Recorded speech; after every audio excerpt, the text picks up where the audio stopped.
सभी विद्यार्थियों का बहुत बहुत स्वागत है हमारी इस क्लास में। आज की क्लास की टॉपिक है अधिक पद वाले बहुपद से हम कैसे भाग करेंगे। इसकी पिछली कक्षा में हम सीख चुके हैं कि जब एक पद वाले बहुपद से भाग दें तो कैसे भाग देते हैं। आज हमारी क्लास इस पर आधारित है कि अधिक पद वाले बहुपद से भाग हम कैसे करेंगे। अधिक पद रहेगा उससे हम भाग कैसे सीखेंगे। उसको सीखने के लिए कुछ एग्जाम्पल स्वरूप कुछ क्वेश्चन लेते हैं।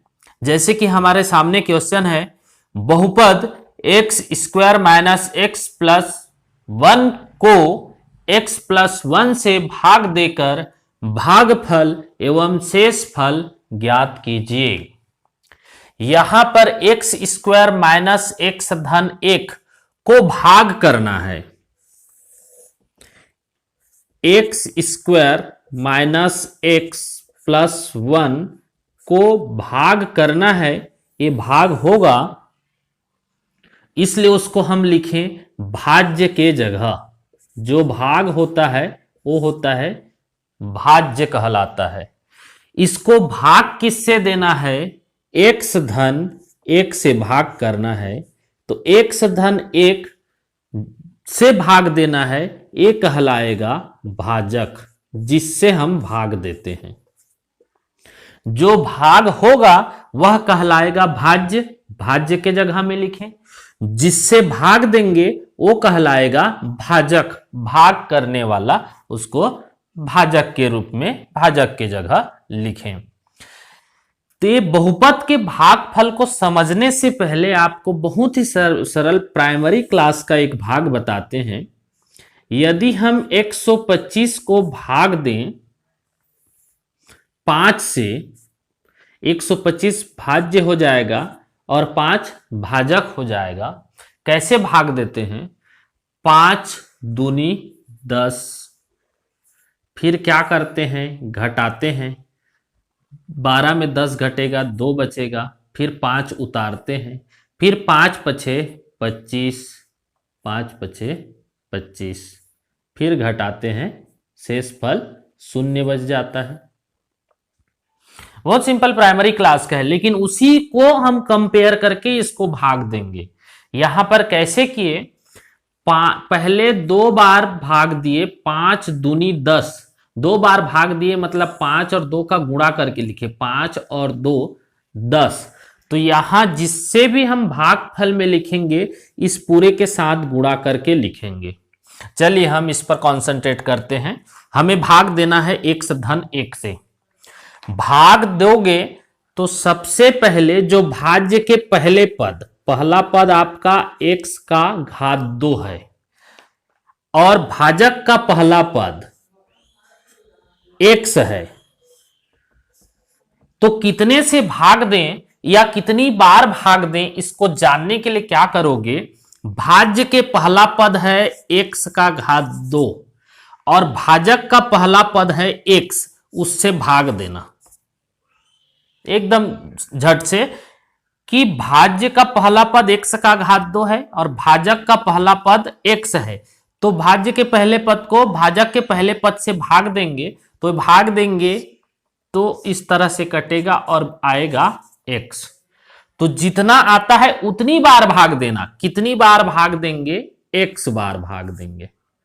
या तो इसको ये तरीके से भी सोच सकते हो, हम x में कितने का गुणा करें कि x के घात 2 आए, x का गुणा करें। यदि सोच के आप कर सकते हो तो उस तरीके से भी कर सकते हो। यदि आप सोच नहीं पाते कि कितनी से भाग दें, तो आप भाज्य के पहले पद को भाजक के पहले पद से भाग दें, जितना आएगा उतनी बार से भाग दें। अब x बार से भाग देंगे, x बार से भाग देंगे तो यहां 2 बार से भाग दिए थे, तो जितनी बार से भाग दिए थे उसको इसके साथ गुणा करके लिखते थे। तो x बार से भाग दे रहे हैं तो x का गुणा इस x धन 1 के साथ करके लिखें।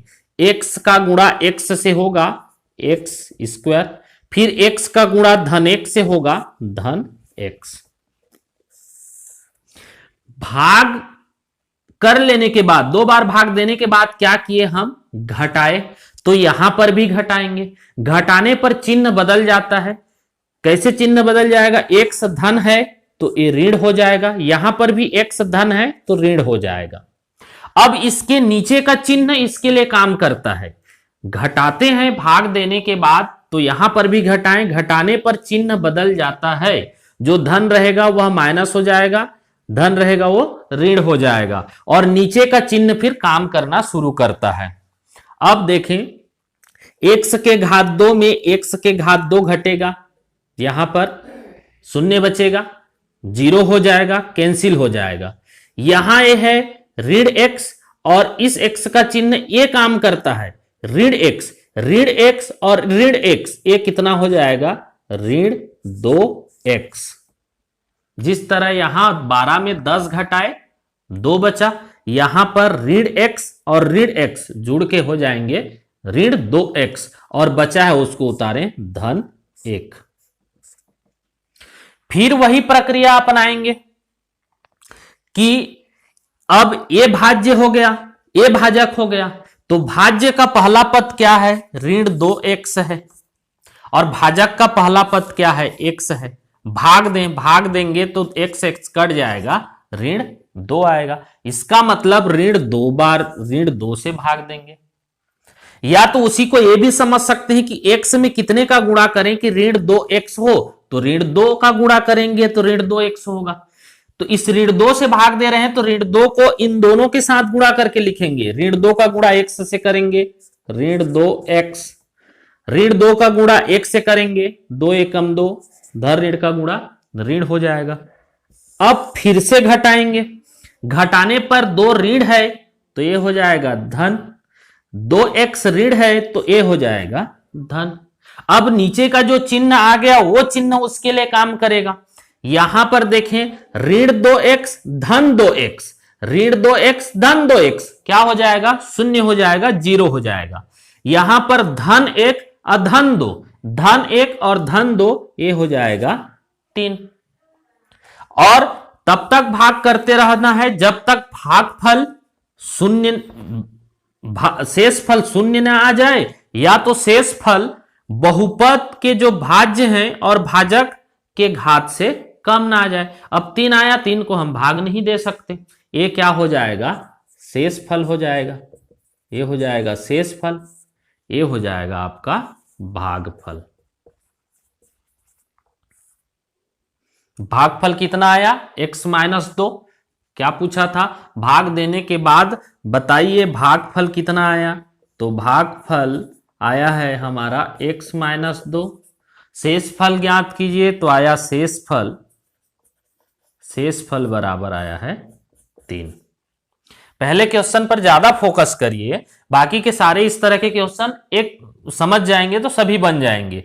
आप यहां भाज्य के पहले पद पर ध्यान करेंगे और भाजक के पहले पद पर, इसमें कितने का गुणा करें कि एक कट जाए, या उसको भाग देकर भी पता किया जा सकता है। बिल्कुल हम संख्याओं का जिस तरह से भाग करते हैं उसी तरह यहां बहुपद का भी भाग करेंगे। भागफल को भाजक के सभी पदों के साथ गुणा करके लिखेंगे, घटाएंगे, और उसके बाद यह प्रक्रिया बार बार करते रहेंगे जब तक शेषफल शून्य ना आ जाए, या तो शेषफल जो आएगा वह भाजक और भाज्य के घात से कम होना चाहिए। ध्यान दें, कुछ कुछ प्रश्नों में ये जो बहुपद दिया रहता है, ये बहुपद ये बिखरे हुए क्रम में रहता है। बिखरे हुए क्रम में कैसे रहता है, पहले x के घात 1 पहले रहेगा, फिर x के घात 2 या x के घात 3 पहले रहेगा, तो उस तरह से अव्यवस्थित रहे तो घात को आप सबसे पहले कौन से क्रम में लिख लेंगे, अवरोही क्रम में लिख लेंगे, अवरोही क्रम में लिखेंगे। अवरोही क्रम का मतलब होता है घटते क्रम में लिखेंगे। घटते क्रम में मतलब सबसे ज्यादा घात वाले पद को पहले लिखेंगे, फिर उससे कम, फिर उससे कम, फिर उससे कम वाले पद को लिखेंगे। उम्मीद करता हूं यदि ये प्रश्न समझ गए होंगे तो आगे के जो प्रश्न बनाएंगे थोड़ा सा जल्दी और फास्ट बनाएंगे तो भी समझ में आ गया होगा। कुछ नया क्वेश्चन देखते हैं।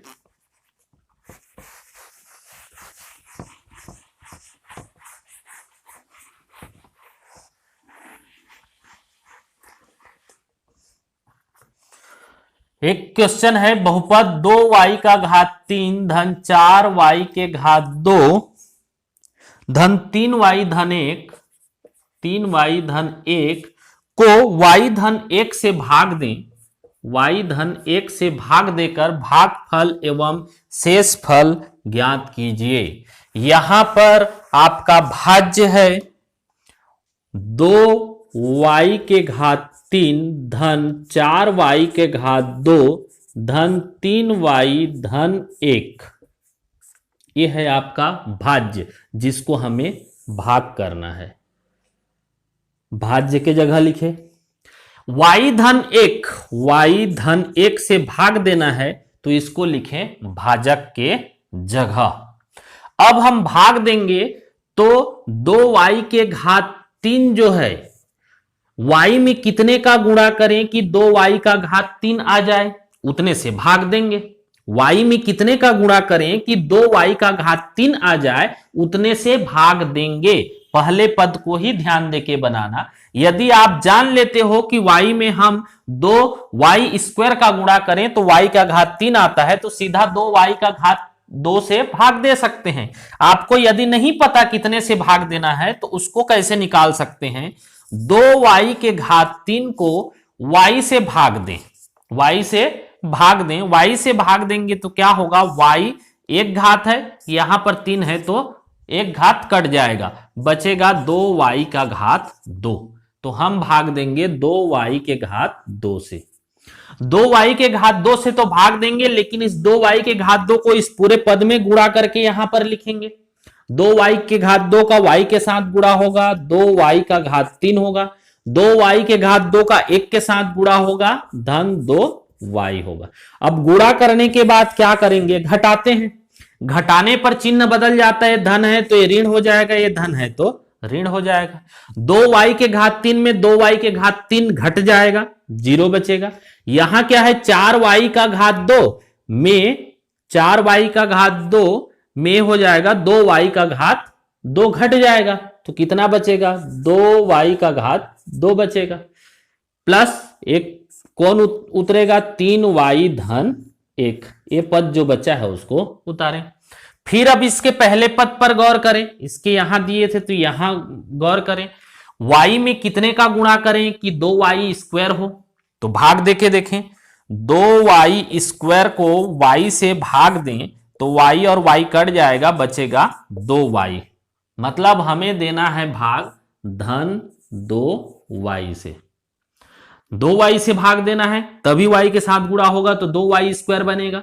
धन 2y का इस पूरे पद से गुणा करें, धन 2y का गुणा y से होगा तो 2y स्क्वायर। फिर धन 2y का 1 से गुणा होगा, धन 2y। अब इसको गुणा करने के बाद फिर घटाएंगे।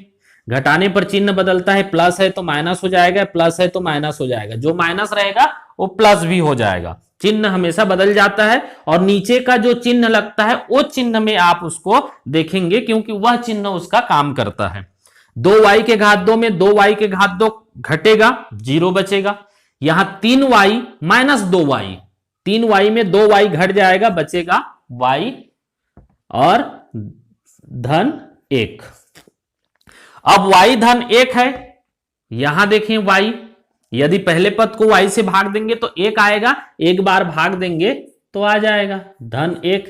1 का गुणा y धन 1 से करेंगे, y धन 1, y धन 1। घटाएंगे, ये प्लस है माइनस होगा, ये प्लस है माइनस होगा, y में y घट जाएगा, 1 में 1 घट जाएगा, क्या बचेगा, 0 बचेगा। 0 जो बचा वो रिमाइंडर है, शेषफल। और ये आपका जो है, ये है आपका भागफल, ये आपका है भाज्य और ये है आपका भाजक। तो इस तरह से हम यदि अधिक पद रहें, एक से अधिक रहें, तो इस तरह से भाग कर सकते हैं। जिस तरह संख्याओं का भाग देते हैं उसी तरह संख्या भाग देने हैं, प्रक्रिया वही है, बस थोड़े से ध्यान रखेंगे, यहां बीजीय व्यंजकों का भाग है। नेक्स्ट क्वेश्चन से समझने की और कोशिश करते हैं अच्छे से।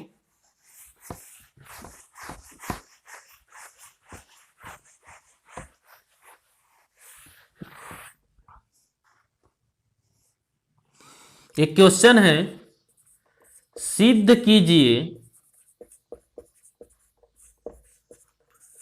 कि बहुपद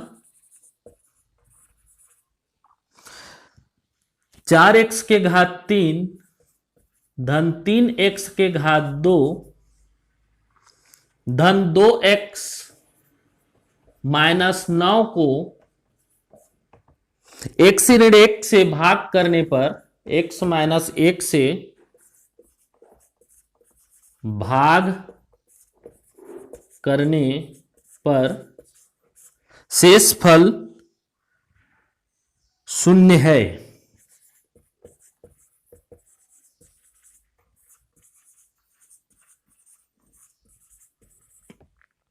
आपको यहां दिखाना है कि बहुपद इतने को यदि हम x माइनस 1 से भाग दें तो शेष फल शून्य है। तो चलिए भाग किसको देना है, 4x के घात 3 धन 3x के घात 2 धन 2x माइनस 9 को भाग देना है। कितने से भाग देना है, x माइनस 1 से भाग देना है। x माइनस 1 से भाग करना है, x माइनस 1 से भाग करना है और बताना है शेष फल शून्य है। भाग देने की प्रक्रिया वही है, 4x के घात 3 को x से भाग देंगे, 4x के घात 3 को x से भाग देंगे। आप भाग करके देख लेना, आएगा 4x का घात 2। तो 4x के घात 2 को इन दोनों पद के साथ गुणा करेंगे, 4x के घात 2 माइनस 4x का घात 3 हो जाएगा, 4x का घात 3 माइनस 4x का घात 2। यहां माइनस है तो इसको करें प्लस, ये प्लस है तो ये चिन्ह हो जाएगा माइनस का। 4x घात 3 में 4x घात 3 घटेगा, 0 होगा। ये हुआ 3x के घात 2 और ये है 4x के घात 2, दोनों धन है तो ये हो जाएगा 7x का घात 2। बाकी जो पद बचे हैं उसको उतार लें, as it is 2x minus 9। अब फिर भाग देना है तो 7x के घात 2 को x से भाग देंगे, 7x के घात 2 को x से भाग देंगे, x कटेगा 7x बार जाएगा, मतलब हम भाग देंगे धन 7x से। 7x का गुणा इन दोनों पद से करें, 7x स्क्वायर और माइनस 7x, फिर घटाएंगे, घटाने पर ये हो जाएगा प्लस है तो माइनस, ये 7x माइनस है तो ये हो जाएगा प्लस। 7x स्क्वायर में 7x स्क्वायर घटेगा, 0 बचेगा। ये हुआ 2x प्लस 7x, ये हो जाएगा 9x माइनस 9। अब फिर इसके पहले पद को, भाज्य के पहले पद को भाजक के पहले पद से भाग देते जाएंगे। कितने से भाग देना है अपने आप पता चलते जाएगा। 9x को x से भाग देंगे, 9 बचेगा, मतलब प्लस 9 बार भाग देंगे। 9 का जितनी बार भाग देंगे इस पूरे पद के साथ गुणा करेंगे। 9 का x से करें 9x, 9 का ऋण 1 से करें ऋण 9, और फिर क्या करेंगे, घटाएंगे। ये घटाने पर ये माइनस है तो ये इसका चिन्ह प्लस हो जाएगा, ये प्लस है तो इसका चिन्ह माइनस हो जाएगा। 9x में 9x माइनस होगा 0, माइनस 9 प्लस 9, 9 में 9 घटेगा 0। ये हो गया शेष फल, और सिद्ध हो गया कि बहुपद 4x के घात 3, 3x के घात 2, 2x माइनस 9 को x माइनस 1 से भाग देने पर शेष फल क्या आ रहा है, शून्य आ रहा है। जितने भी क्वेश्चन बताए उसमें से ये था कि भाज्य जो है व्यवस्थित था। बार बार बोल रहा हूं, यदि व्यवस्थित नहीं रहेगा तो सबसे पहले उसके भाज्य के पद को, जो भाज्य होगा उसको आरोही क्रम में व्यवस्थित कर लेना। यहां घात घटते क्रम में है, 3 घात 2 घात 1 घात, घात नहीं है। यदि अव्यवस्थित रहे तो इस तरह से व्यवस्थित आप लिख के भाग देंगे। भाग देने पर आप भाज्य के पहले पद पर ध्यान देंगे, उसको हमें कटाना है, शून्य बनाना है और उस तरह से भाग देंगे। जितना भी भाग दिए, भाग देने पर कुछ चीजें आती हैं, इसे आप नोट के रूप में याद रखें कि भाग देने के बाद जो भागफल आता है, भागफल आता है और शेष फल आता है, शेष फल आता है, वो दोनों क्या होते हैं, बहुपद होते हैं, दोनों बहुपद होते हैं। कभी कभी एक आठ नंबर का क्वेश्चन वैकल्पिक बन जाता है कि बहुपद के भाग में इस तरह से भाग दे रहे हैं तो जो भागफल और शेषफल जो आ रहा है दोनों क्या होते हैं, बहुपद ही होते हैं। दूसरा, जो शेषफल आएगा, दूसरा क्या याद रखें, जो शेषफल आएगा, शेषफल वह भाजक मतलब भाग देने वाला और भाज्य, जो भाग होता है वो भाजक व भाज्य, भाजक व भाज्य के घात से कम होता है, घात से कम घात वाला होगा, घात से कम घात वाला होगा। इसको आप ऐसे ही समझ सकते हैं, क्योंकि अधिक घात वाला होगा तो फिर भाग चला जाएगा, कम घात वाला होगा तभी वो भाग नहीं जाएगा और शेषफल के रूप में रहेगा। जो शेषफल आएगा वह भाजक और भाज्य के घात से कम घात वाला ही होगा, अधिक घात वाला रहेगा तो फिर से भाग चला जाएगा। भाजक भाज्य और भागफल में एक संबंध जो बहुत ही प्रचलित है और जानते हैं और बहुत सिंपल है, एक संबंध होता है जिसे याद रखेंगे आप, भाज्य बराबर भाजक गुणित भागफल प्लस शेषफल। ये भाग प्रक्रिया में भाजक, भागफल, शेषफल और भाज्य इनके बीच का ये संबंध है, इसे याद रखें। भाज्य बराबर भाजक गुणित भागफल प्लस शेषफल, कि भाजक और भागफल को गुणा करके उसमें शेषफल जोड़ेंगे तो वह भाज्य के बराबर होता है। भाज्य और भाजक और भागफल को आपस में गुणा करके उसमें शेषफल जोड़ेंगे तो वह भाज्य के बराबर आता है। इससे कुछ क्वेश्चन भी बनते हैं और क्वेश्चन पूछे भी जाते हैं। इसमें चार चीजें हैं, भाज्य है, भाजक है, भागफल है, शेषफल है। चार में से कोई भी तीन का मान दिया रहेगा आपको, चाहे आपको भाजक, भागफल, शेषफल तीनों का मान दिया रहे और भाज्य निकालने के लिए बोले तो निकाल सकते हैं। यदि हमें भाज्य का मान दिया रहे, भाजक का मान दिया रहे, भागफल का मान दिया रहे और शेषफल निकालने के लिए बोले तो निकाल सकते हैं। चार अज्ञात मानों में से तीन की मान यदि हमें पता हो तो किसी भी चौथे का मान हम बता सकते हैं। एक प्रश्न से समझते हैं इस संबंध को। यदि भाजक है, यदि भाजक 4x - 7 है, भागफल x धन 1 है, भागफल x धन 1 है, शेषफल 0 है, शेषफल 0 है, तब भाज्य का मान ज्ञात कीजिए। भाज्य का मान ज्ञात कीजिए।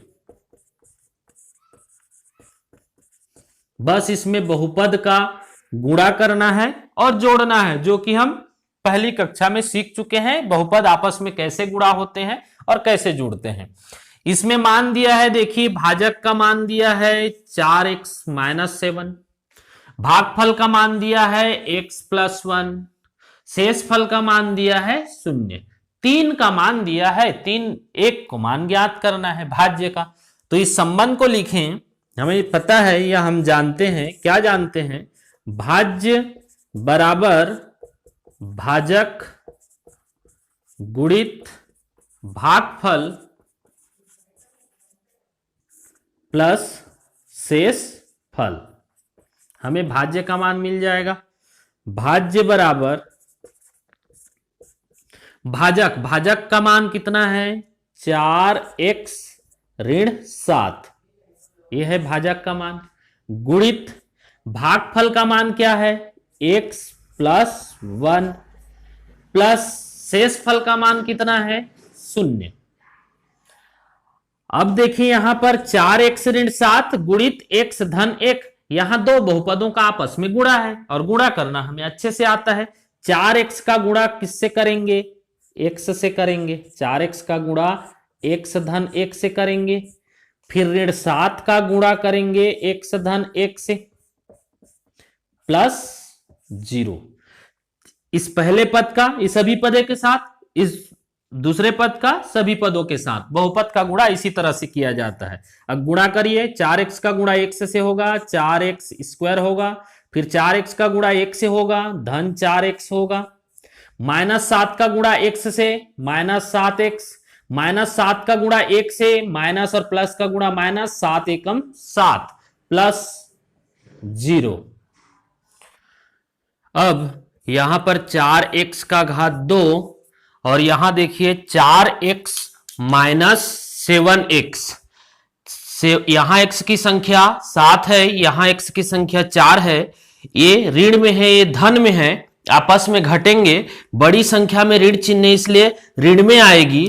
7x में 4x घटेगा, ऋण 3x, फिर है -7। ये हुआ आपका भाज्य, 4x घात 2 माइनस 3x माइनस 7। तो इस तरह से हम कोई भी इन चारों में से 3 पदों का मान दिया रहे तो हम चौथे पद का मान निकाल सकते हैं, चाहे उसके लिए कुछ पदों को हमें पक्षांतर करना पड़े। यह संबंध है भाज्य, भाजक, भागफल और शेषफल का। क्या है संबंध? भाज्य बराबर भाजक गुणित भागफल प्लस शेषफल। 4 मान है, 4 मान से कोई भी 3 मान हमें पता रहे तो हम चौथे मान का मान ज्ञात कर सकते हैं। इस तरह से कोई भी प्रश्न आए तो आप बस सरलता से उनके जगह उनके मानों को रख दीजिए और बस आपको बहुपद का कुछ गुणा करना है और कुछ योगफल करना है। इस तरह से हम आज की क्लास में एक पद से या तो अधिक पद वाले बहुपद से भाग करना सीख गए, साथ ही साथ भाज्य, भागफल, शेषफल इनका बीच में आपस में संबंध भी देख लिए। इस तरह से आप इससे संबंधित पूरी जो एक्सरसाइज है, प्रश्नावली आप बना सकते हैं। बनाइए, सरलता से बनेगा, प्रैक्टिस करिए। ठीक, धन्यवाद।